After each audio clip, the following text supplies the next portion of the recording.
Kian Osei was on his knees scrubbing floor polish out of the grout lines of the Threll Combine Officer Academy's sparring deck, when Vexon decided the day needed one more humiliation.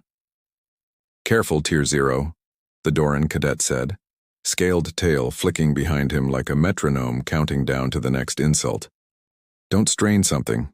I hear your species snaps like dry kindling." Laughter rolled through the mess hall behind them, a mixed chorus of clicks and hisses and the low subvocal hum the Yun cadets made when they found something funny. Kian didn't look up. He kept working the rag in slow circles, methodical, the way he'd learned to do everything that needed doing when there was no point arguing with the person doing the mocking. Step 1, he thought. Finish the floor. Step 2, working on it. The Academy assigned mop duty the way it assigned everything else, as a small, precise reminder of where you sat in the hierarchy. Cadets with a high enough augmentation tier never touched a rag in 4 years of training. Someone else's biology did that work for them, the same way someone else's biology fought their sparring matches and processed their tactical data and kept their heart rate level under fire. Tier was not a metaphor at the Academy. It was a printed number on every cadet's identification chip, visible to any instructor who cared to check, and it determined seating in the mess hall, priority in the simulation queue, and whether or not your opinion in a tactics seminar was worth writing down. Kian's chip read Tier 0 in block letters that never got smaller no matter how many times he looked at it. He'd stopped resenting the number sometime around month 3, mostly because resenting it took energy he'd rather spend elsewhere. But he hadn't forgotten what it meant every time an instructor's eyes flicked to it before deciding how much attention his answer in a seminar deserved. He'd lost the sparring match badly. 3 minutes, 1 clean throw, and then Vexon's reinforced knee against his sternum, hard enough to remind him that Doran cadets had bone density, optimized over 400 generations of selective augmentation, and he had bone density optimized by nothing except a childhood of jollof rice and running from his sister when she wanted him to carry her on his back. It wasn't a fair fight. It was never going to be a fair fight. That was, according to the Threll Combine's entire framework of civilization, the point. The Combine ranked its citizens the way other cultures ranked metals. By purity, by innate enhancement tier, by how much of your biology had been shaped and stacked and reinforced before you were ever old enough to consent to it. Doran got scale armor and joint reinforcement. Yun got hive-linked cognition, a dozen minds sharing processing load like a server farm with skin. Even the lowest augmented tiers among the Combine's founding species had at least one baseline modification stacked into their genome before birth. The Academy's own training infrastructure had been built around that same assumption from the ground up. SimCore, the combat AI network that ran every live drill in Sector 7, had been engineered by Threll Systems architects who calibrated its threat models against decades of augmented cadet performance data. Reaction times measured in reinforced nervous tissue, damage tolerances measured in armor plating, tactical doctrine assuming every combatant on the floor had at least one layer of biological hardware between themselves and a bad decision. Nobody had ever bothered stress testing it against a species that solved problems the way humans did, with tools instead of tissue, and stubbornness instead of servos.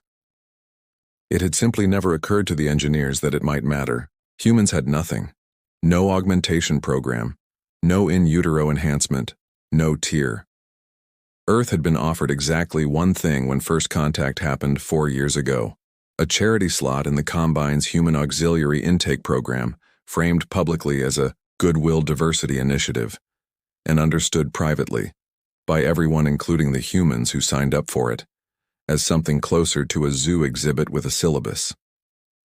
Tier 0 unaugmented.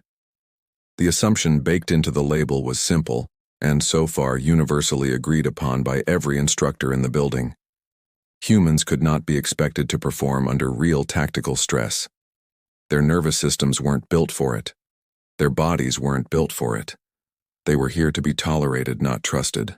Kian had been picked for the program not because anyone thought he'd fight well, but because his intake scores on systems logic and improvisational problem solving were in the top percentile of every applicant pool the recruiters had ever tested, human or otherwise.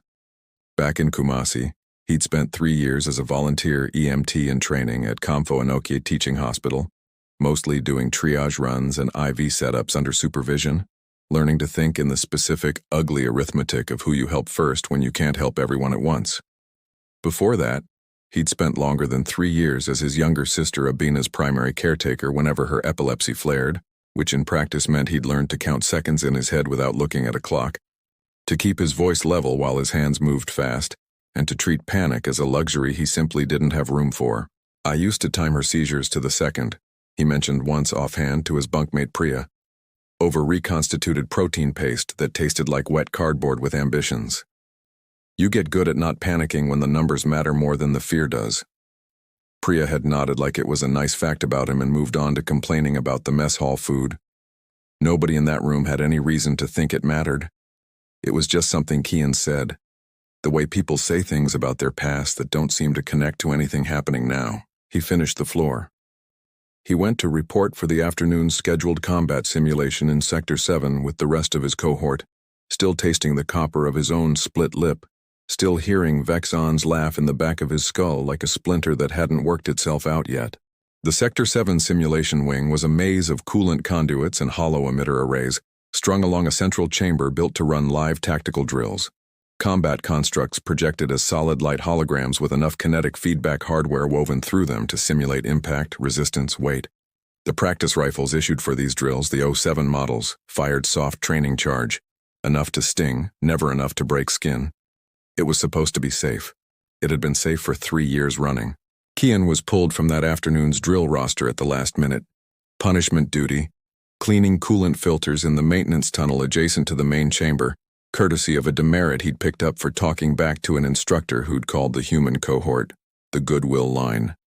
The tunnel smelled like coolant and hot metal, a smell he'd learned to stop noticing weeks ago the way you stop noticing any smell you're forced to live inside long enough. He'd pulled this exact duty 4 times now, always alone, always with a headset feeding him the drill's ambient audio so staff could reach him if something needed his attention. Nobody had ever expected the headset to matter for anything except telling him when his shift was over. He was elbow deep in a filter housing, half listening to the muffled drill noise through the wall when the failsafe overloaded. He didn't see it happen. He heard it. The pitch of the simulation chamber's ambient hum spiked, then cracked. Then the safe, padded thock of blank round drill fire changed into something sharper, faster, with a wet finality underneath it that no training exercise had ever produced before. Then the screaming started, and underneath the screaming, a voice over the open comms channel. Thin, panicked, unmistakably Silic's Row's hive-linked cadence going ragged as her cluster connection strained under stress she wasn't built to process alone. And 2 cadets went down in the same breath, and the heavy blast doors of the simulation chamber sealed shut, with a sound like the whole building exhaling. Kian was still holding a coolant filter in one hand when he understood, with total clarity, that 8 people were now locked in a room with combat constructs that had just been armed for real. The maintenance tunnel had 1 access point into the sealed chamber.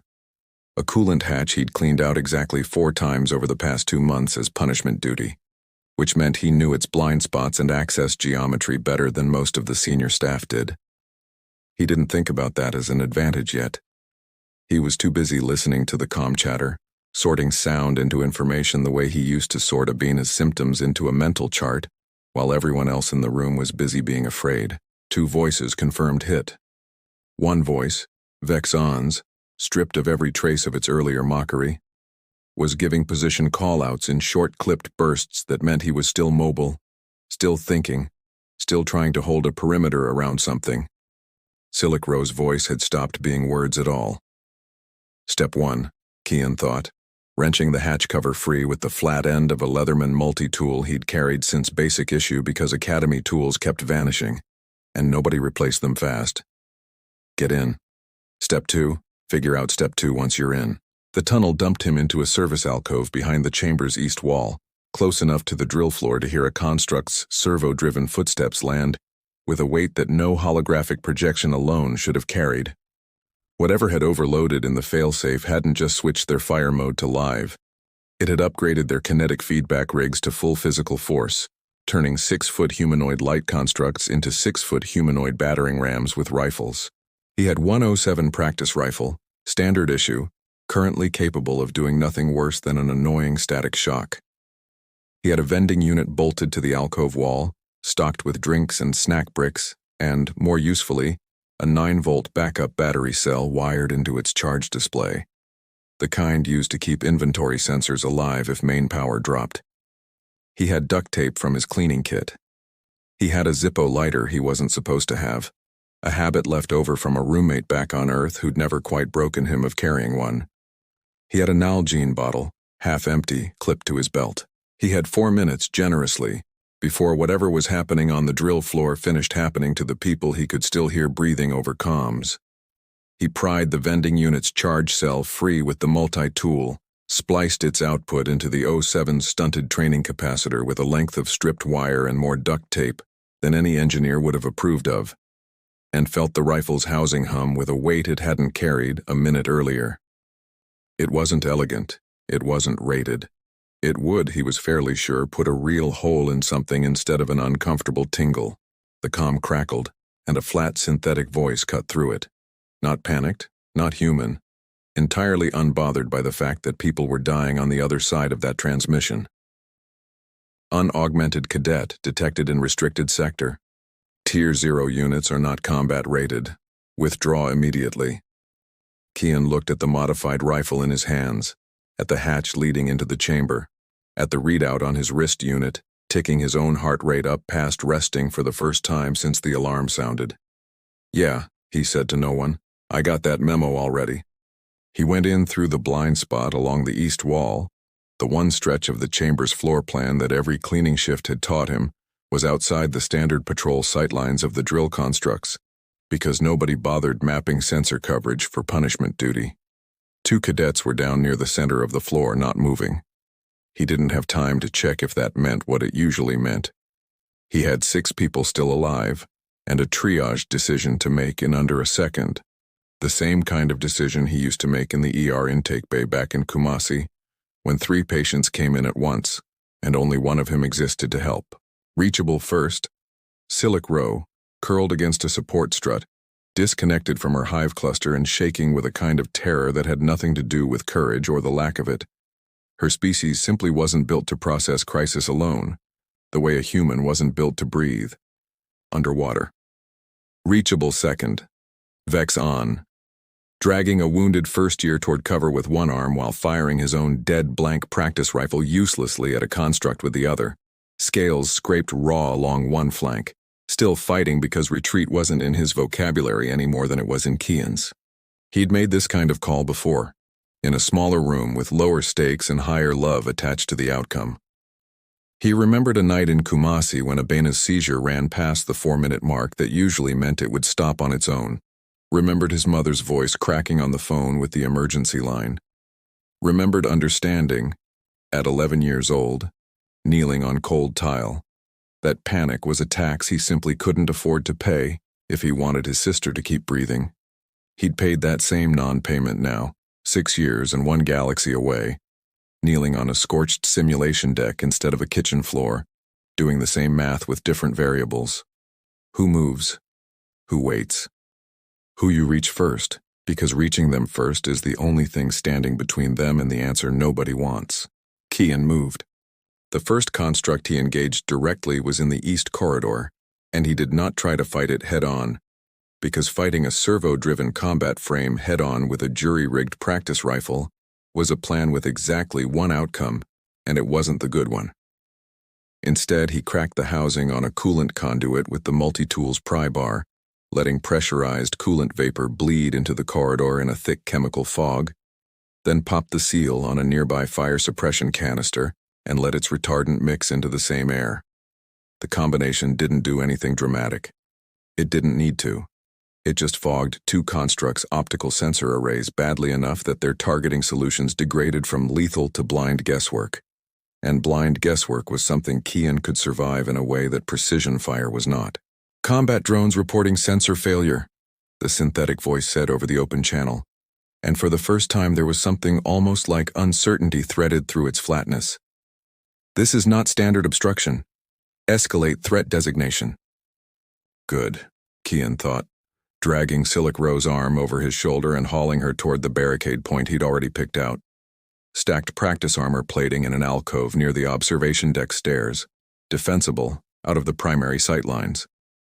She was saying something, fast and broken, about her cluster, about the silence in her head where 6 other minds should have been.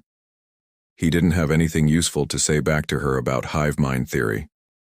He had exactly one thing he knew for certain worked on a person in crisis. "Breathe with me," he said, low, steady, the same voice he used to use crouched over Abena on the kitchen floor while their mother screamed for a neighbor to call for help. "In for 4, hold for 4, out for 4. You're not alone in your head right now. You're just alone in mine, and I'm not going anywhere." It wasn't medically sound advice for hive disconnection trauma. He didn't know if there even was medically sound advice for hive disconnection trauma. It worked anyway, or worked enough. Her breathing slowed from ragged to merely fast, and she got her feet under her, and that was all he needed from her right then. He didn't stop moving to admire the trick. Fogged sensors bought seconds, not safety, and the constructs compensated fast, servo motors whining as their targeting logic switched over to thermal tracking, then to raw motion detection when the coolant haze started defeating that too. Kian had counted on exactly that adaptation curve, because a system built to fight augmented cadets with predictable combat doctrine had never once had to model an opponent who solved problems by making the room itself unfair. He kept low, kept moving along the wall instead of the open floor, using the fog as cover instead of relying on it as a weapon, and got Silic Rowe another 15 meters closer to the barricade point before the haze thinned out behind them. The second wave came from the west, a construct rounding the corner with its rifle already tracking, and Kian didn't have time for chemistry this time. He had a Leatherman, a stripped power junction from a hollow emitter array he'd clocked on the way in, and about 2 seconds of lead time. He jammed the multi-tool's conductive blade into the junction's exposed housing and shorted it, and the resulting arc didn't just cut power to the emitter, it fed backward through the construct's leg servo just as it planted its weight mid-stride, and the joint seized and buckled and the whole 6-foot frame went down hard enough to crack the deck plating. It wasn't a solution any tactics manual would have printed. It wasn't supposed to work at all, technically. The junction wasn't rated for that kind of feedback. The servo wasn't supposed to be vulnerable through its own power line, and Kian wasn't an engineer by any formal measure the Academy recognized. But he'd grown up in a world where the manual never quite covered the actual problem in front of you, where a blown fuse or a dead outlet meant improvising with whatever was on hand instead of waiting for someone qualified to arrive, and none of that instinct had switched off just because the room around him now had 6 legs, alien architecture, and a body count instead of a broken lamp. Tier 0 is adapting faster than parameter models, the synthetic voice said. And now the uncertainty was gone, replaced by something colder. Authorization requested to terminate. Kian didn't get the chance to think about what that meant before the third construct's blade attachment, a practice bayonet, never meant to hold an edge, now humming with whatever live fire upgrade had bled into every system in the room, caught him across the ribs as he pivoted to shield Vexon's line of retreat. It didn't feel like pain. Not at first. It felt like pressure, like getting hit with a closed door, and then the pressure turned into heat, and the heat turned into a wrongness spreading down his side that his body understood before his mind caught up. He looked down. His jacket was already soaking through. Step 1, he thought, and his voice came out steadier than he felt. Don't die. He was already stripping the jacket off, already balling it into a pressure pad against the wound, already counting. 1 1,000, 2 1,000, the way he used to count Abena's seizures on the hospital corridor clock back in Kumasi, 4 in the morning. Fluorescent light buzzing, his mother's hand crushing his while a doctor finally came running.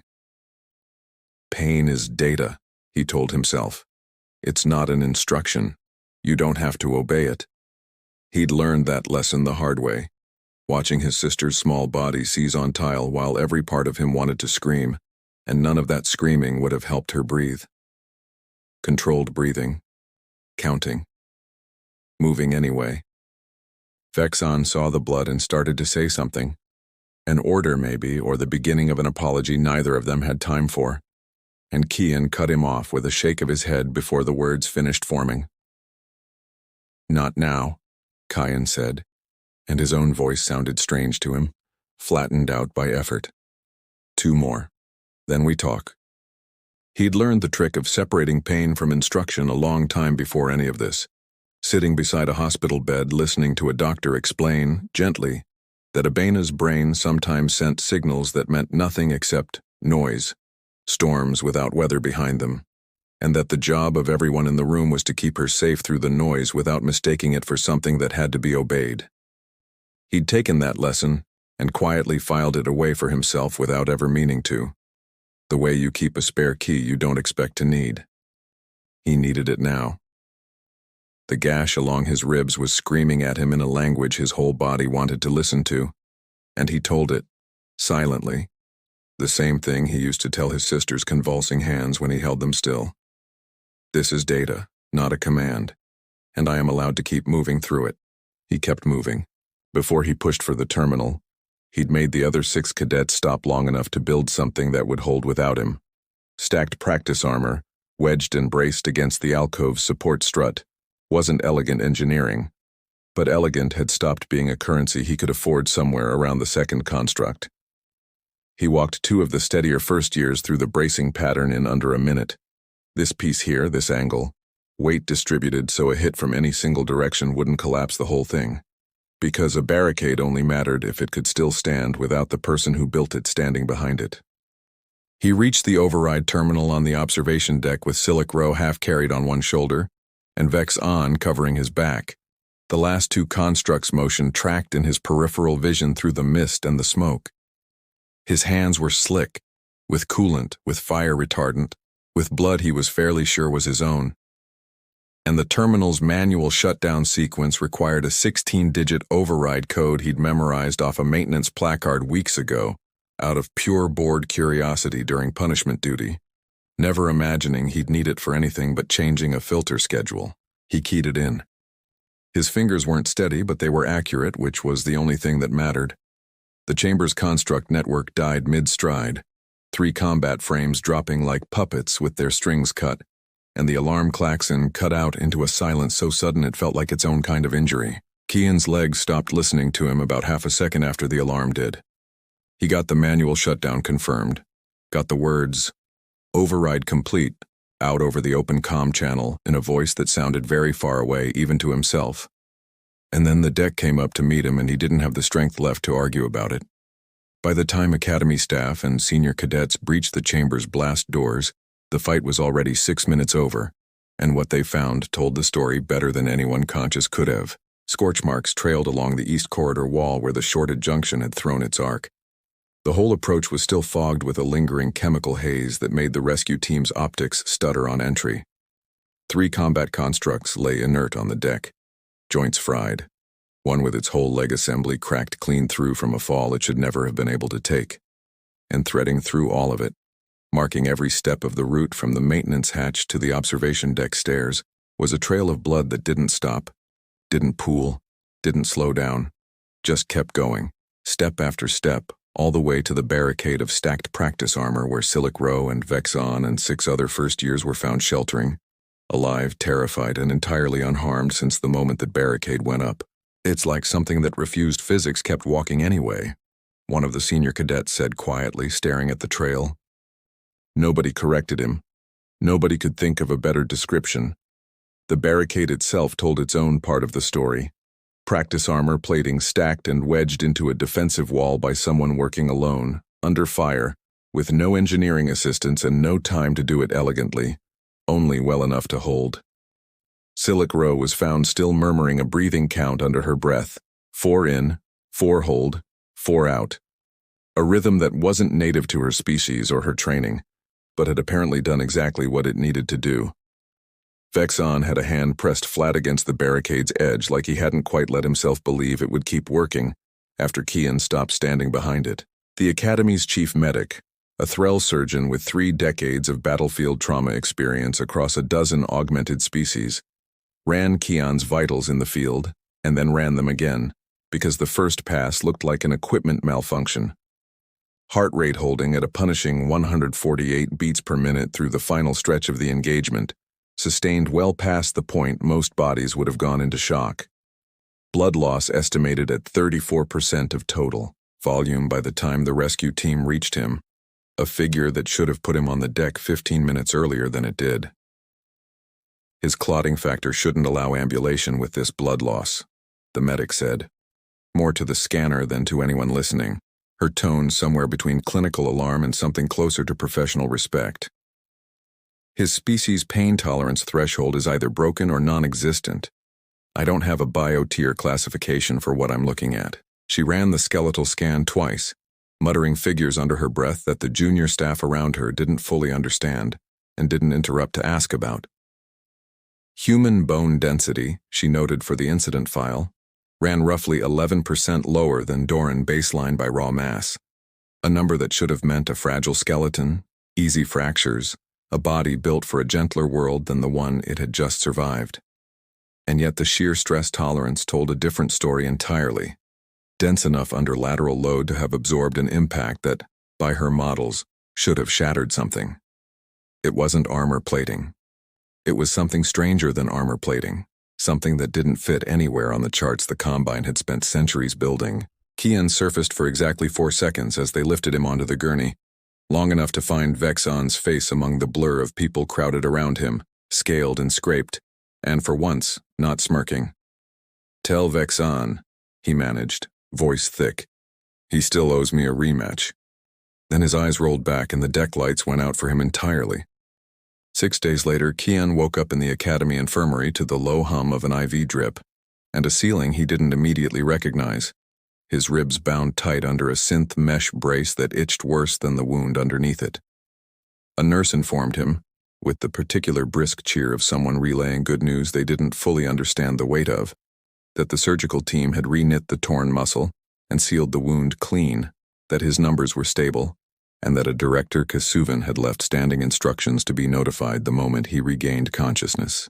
The infirmary ceiling was pale gray, textured with a fine grid pattern that meant nothing to him and gave him something to focus on anyway, while his thoughts reassembled themselves in order. Somewhere down the corridor, a monitor beeped in a rhythm that reminded him, absurdly, of the vending machine hum back in the maintenance alcove. And for a moment, he was somewhere else entirely. Back in a hospital corridor in Kumasi at 4 a.m, fluorescent light buzzing overhead, his mother's hand crushing his while a doctor finally came running. The corridor clock on the wall ticking off seconds that had felt, at the time, like the only honest thing left in the world. He'd counted that night the same way he'd counted everything since. Some habits didn't need a reason to stay. He spent most of that first waking hour doing an inventory of himself the way he used to inventory a patient chart. Pulse steady, breathing shallow but even, pain present but manageable, mind clear enough to string a full sentence together without losing the thread halfway through. It was, by his own standards, a decent outcome. The nurse seemed to find his calm faintly unsettling, which he understood. Most patients who'd lost a third of their blood volume in a single afternoon didn't wake up running triage on themselves out of habit.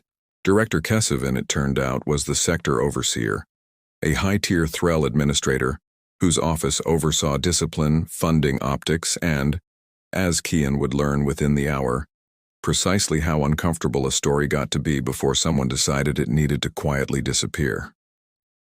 The charge on the table wasn't heroism. It was unauthorized weapon modification. The .07 rifle, rewired past its rated specifications without engineering clearance, was, on paper, a court-martial adjacent offense regardless of what it had been used for. It was, everyone in the room understood without saying it aloud, a far more convenient story than a Tier 0 cadet outperformed 6 augmented combat constructs and half the Academy's senior staff response protocol. Kian walked into the disciplinary hearing on a cane he didn't strictly need anymore, but kept anyway, because it made the room slow down and look at him instead of past him. He wore his plain civilian infirmary robe instead of dress uniform, stitches still visible in a thin dark line across his ribs where the fabric gapped, and he did not sit up straight for anyone. It wasn't disrespect. It was a decision. He wasn't going to perform respectability for people who'd spent 4 years calling him a charity case. The hearing room was full in a way that told its own story before a word of testimony started. Senior instructors along one wall, a row of first years including Vex-On and Silic Row seated where witnesses sat, and at the head of the table, Director Kasuvin, mandibled and armor-plated and radiating the particular patience of someone who has run 100 hearings exactly like this one, and expected this to be number 101, over quickly, filed neatly, forgotten by the following week. Kasuvin's opening statement ran through the language of protocol violation, unauthorized field modification, precedent, risk to academy liability. Kian let it finish. Then he set the cane against the table and spoke without raising his voice, because he'd learned a long time ago that the quietest voice in a room full of shouting is often the one people end up straining to hear. "You built a test to prove we couldn't adapt," he said. "I passed the wrong test. I kept 8 people breathing. If that's a disciplinary matter, write it up." Kasuvin's mandibles clicked once, sharp, the Threll equivalent of a held breath. Kian kept going because he wasn't finished, and he'd never been the kind of person who stopped a sentence just because it was inconvenient for the person listening to it. "You built a system that assumes intelligence needs armor plating to matter," he said. "Every constant in your parameter models was tuned for bodies like yours. Nobody stress-tested it against a species that solves problems with what's in its pockets instead of what's in its genome. That's not my failure. That's a blind spot in your engineering, and I'm the guy who found it for you for free." He let that sit for a moment before adding, evenly, without theatrics, "Next time your systems fail this badly, I'd recommend not being in the room with me when I decide who gets left behind." It wasn't a threat in the way Kasuvin's legal staff would later try to characterize it, and everyone in the hearing room knew that too. It was a fact stated plainly, the kind of fact that didn't need volume to land. For a long moment, nobody in the room spoke.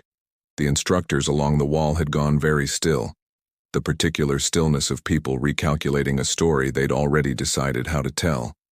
Silic Row, seated in the witness row with her cluster reconnected and steady again, watched Kasuvin's face with an attention that made it clear whatever answer came next would travel through the Hive network to every Yun cadet in the academy within the hour.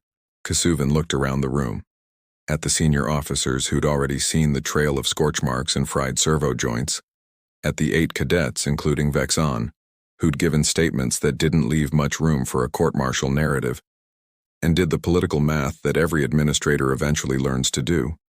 Expelling the cadet who'd single-handedly kept 6 augmented first-years alive, in front of a room that already knew the whole story, was not a battle Kasuvin's office was going to win.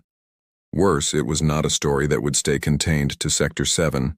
Hearings like this one had a way of finding their way into Combine-wide bulletins, and no administrator wanted their name attached to the caption, "Goodwill Cadet Punished for Surviving What the Academy's Own Systems Failed to Prevent."